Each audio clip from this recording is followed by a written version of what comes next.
Okay, in this tutorial I'm going to go through the fundamentals of how to solve any Hardy-Weinberg word problem. And the hardest part about solving a Hardy-Weinberg word problem is, just like any word problem, you have to read the words and then turn it into a math sentence or an algebraic sentence. And that's why I really emphasize that you must memorize the terms, the definitions of the terms in the Hardy-Weinberg equations. So in Hardy-Weinberg you have P, that's the frequency of the one allele, could be the dominant allele, could be just one allele. And then you have Q, which is defined as the frequency of the other allele, could be the recessive allele. And Hardy-Weinberg can be expanded to work with more than two alleles, but since we're just beginning this, we will only do problems that have a two allele situation. And so, P and Q by themselves are allele frequencies individually. And any individual in a population, though, has two alleles in their genotype. So you could have homozygous for one allele, you could be homozygous for the alternative allele, or you could be heterozygous. So there are three different genotypes possible, and the genotype frequencies, or the frequencies of individuals in the population that have a certain genotype, is represented by P squared. That's the frequency of individuals with a homozygous genotype for maybe the dominant allele. Q squared, the frequency of individuals with a homozygous genotype for the other, maybe the recessive allele. And 2PQ is equal to the frequency of individuals who are heterozygous. You must memorize these definitions, or you will continually not be able to get these problems correct. So I'm going to assume that you either have those written down nearby or that you've memorized them so that you can refer back to those definitions. So when you're reading the problem, the word problem, and they're all going to look different, but they're really not, because somewhere in that word problem they have to give you something. So you may have learned a format in algebra where you read a word problem and you say, okay, what's been given? And whenever you find that, you stop. Okay, so I would read fruit fly population has a gene with only two alleles, A1 and A2. So two alleles. You might think of A1 as the dominant and A2 as the recessive. It really doesn't matter.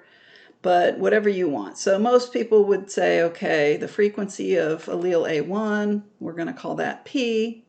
The frequency of allele A2, we'll call that Q. And then it says, tests show that 25% of the gametes contain the A1 allele. Now remember, gametes only have one allele. So the frequency of the A1 allele is 25%. So what they've given you here, since it says the frequency of gametes, and gametes only have one allele for any gene, then you're going to turn that second sentence into the math sentence P equals 0.25. Because the A1 allele frequency is 25%. The next sentence, or somewhere further down in the word problem, in this case the next sentence, they're asking you to find something. Or you might have had, your algebra teacher might have said, okay, given this, I need to know this. So I know my children used I need to know. Oops, I need to know. That was a thing they did. But anyway, it's still the same. Find. What am I trying to find? What do I need to find? If the population is in a Hardy-Weinberg equilibrium, what proportion of flies have both A1 and A2, i.e., what's the frequency of heterozygous flies? Remember your terminology. The frequency of heterozygous flies is defined as 2pq. So 2pq is what you're trying to find. So if you can lay out these problems like this, then the algebra is quite easy. I'm going to put some space now in between here. So if p is 0.25, you have really, I told you in lecture, you have one equation that you can actually use. P plus Q equals 1. This one we actually use in this. And then the other terms that come from the other equation, we memorize the definitions. P squared, 2pq, and q squared. But this is P plus Q equals 1 is an equation we can use. So if P is 0.25 and we know P plus Q equals 1, what can we do? Well, we can figure out Q, because if P is 0.25, then Q must be 0.75, because they have to add up to 1. Or you could think of it as you move the P over to the other side. If you want me to show all the steps, Q equals 1 minus P. And 1 minus 0.25 is 0.75. So now I have P, I know P is 0.25, and I know Q is 0.75, and that's all I need to know to find 2pq, because then 2pq is 2 times, I'm going to use a little x, P, which was 0.25, times 0.75. And then you just solve for that. So 1/4 and 3/4 is 3/16 times 2 is 6/16. I'm doing it in fractions. If you do it in decimals, get my calculator out. 0.5 be 0.375. I don't even need my calculator. So it doesn't really matter if you give the answer in decimals or fractions if it's a free response. If it's a multiple choice, you'll have to adapt to whatever answer options, whatever format the answer options are given. So, all right, so that one, that gives you kind of the format. You've got to find what's given in Hardy-Weinberg language, and then you've got to figure out what they're asking you to solve for. So let's go to the next one. It's going to look different, but it's still the same pattern. You need to know what's given, and you need to know what they're asking you to find. So a hypothetical population of 500 cats has 2 alleles, big T and little t, that code for tail length. A table below presents the phenotype of cats with each possible genotype. So there are 180 cats that are big T, and the only way they would have been able to do that is to do some kind of genetic testing, because long tail doesn't tell you the genotype for certain. But let's say they did a DNA testing and they have 180 individuals that are big T, 240 that are big T, and 80 that are little t. Now in this case, they're giving you all the numbers. You just need to remember that frequency, the frequency of the homozygous dominant genotype, frequency is always the number of individuals divided by the total. In this example, the total is 500. So there's 500 cats total. So 500 cats total. So what's the frequency if there's, up here, if there's 180, let me get a pen. Nope. If there's a frequency of 180, then, or sorry, if there's a number of 180, then the frequency, p squared, let me see if I can get p squared. P squared. All right. I don't know why I turned it into a big P. I hate Word when it tries to correct me because it doesn't know what I'm doing. P squared equals, okay, now P squared is going to be the frequency of cats with the homozygous dominant genotype. And in this case, it's 180 over 500. And actually, they told you up here it was 500 cats. But you could add up all these numbers and get that. Right?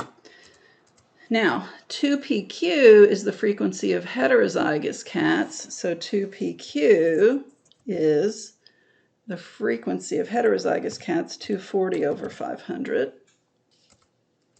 And Q squared is defined as the frequency of individuals that are homozygous recessive, so 80 over 500. It's probably easier to go ahead and convert those into decimals with your calculator, but you don't have to. All right, so that's what's given actually. You just have to do the conversion into frequency. They give you the raw data. And then you assign each of them to the correct term because you know what the definitions of these terms is. And so then the first question they ask is, what's the frequency of cats with short tails? Well, you already solved that, 80 over 500. Just convert that into a decimal. All right. So 80 over 500 would be 160 over 1,000. So 0.16. All right. Some of this I can do mental math. But use your calculator if you want to. So that would be, they're asking the frequency of cats with short tails would be Q. They're asking you to find Q squared. If I'm going to kind of continue with this pattern here, find Q squared, not Q2. Although sometimes I get lazy and I just put Q2, but okay. Q squared is what they're asking you to find, and you already found Q squared. Just convert it into a decimal. Okay. And then what's the frequency of the T allele? Well, remember, if P is going to represent the frequency of the big T, then we'll say Q, since we're using it this way. Q is what, oops, I hate word. Q is what they're asking you to find. Okay, so you already, they asked you to find Q squared. They kind of gave it to you, but you solved it. And then now they're asking you for Q. Well, look at what you have. Q squared is 0.16. Find Q.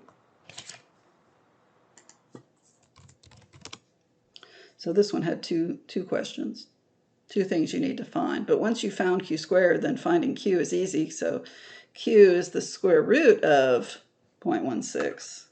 Now here's where students get screwed up. Q is the square root, I don't even know how to show it on here, the square root of 0.16. The square root of 0.16, a lot of students are going to put 0.04. That's wrong. It's 0.4. So be careful with your decimal rules. When you square root, it may not, you've got to think about it. Okay, Q is 0.4, not 0.04, which some of you are tempted to put. So if you really do need to use your calculator, if you find yourself making those mistakes, use your calculator. Okay, you really got to think about it. Okay, so Q is 0.4. So that's it. That was it on this problem. They gave you some stuff. They have to give you something to start with. In this case, they gave you three of your terms they gave you as given. And then they're asking you to solve for one of the other terms. So they gave you P squared, they gave you 2PQ, they gave you Q squared. So then they're going to ask for, in this case, P or Q. In this case, they asked for Q. They could ask for P, and they've given you P squared, so P is the square root of P squared. Your algebra, I mean, it's some basic algebra, but it is algebra, and if that's a weakness, you need to maybe talk to me, see if we can go through a couple more examples. All right, I'm going to go through number 3 because it's another way. And this number 3 is the way a lot of problems are actually presented. But you need to look at it the same. Something's given in the word problem. So number 3, the sentence is, if albinism is present in 1 in 100,000 individuals in a population at equilibrium, and albinism is a recessive disorder, calculate the frequency of. Okay, and then they want 3 different things. Okay, but what's given? Here's the hardest part. If albinism is present in 1 in 10,000 individuals, so they've already given you a frequency, 1 over 10,000. So let me write it here, 1 over 10,000. But the question is, what have they given you? Have they given you, so albinism is a recessive disorder. So if albinism is, there is an albino allele, but they didn't say albino allele, they said albinism. Albinism is a disorder, meaning a person who has a disorder. And so when they say albinism, or if they give the name of a disease or disorder, they're talking about people who have the disorder. It doesn't say the albino allele is present in 1 in 10,000. It says albinism, the disorder, meaning children or people with albinism. And children or people have to, those are genotypes, individuals with genotypes. So they're asking you, they're saying that individuals with albinism genotypes, I guess, albinism genotypes, which they told you it's a recessive disorder. So what they're saying is they're saying little a. If the frequency of individuals who have albinism, the frequency of homozygous recessive individuals is 1 in 10,000.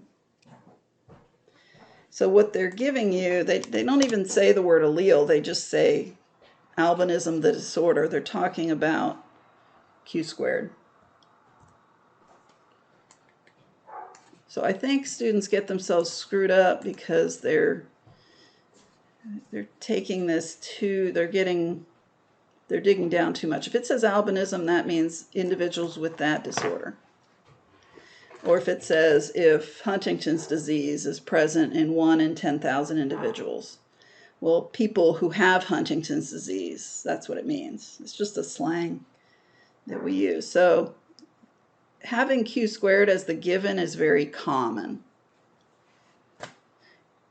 If it is an allele, if they're giving you an allele frequency, they really have to use the word allele in there somewhere, because there just isn't another synonym for allele.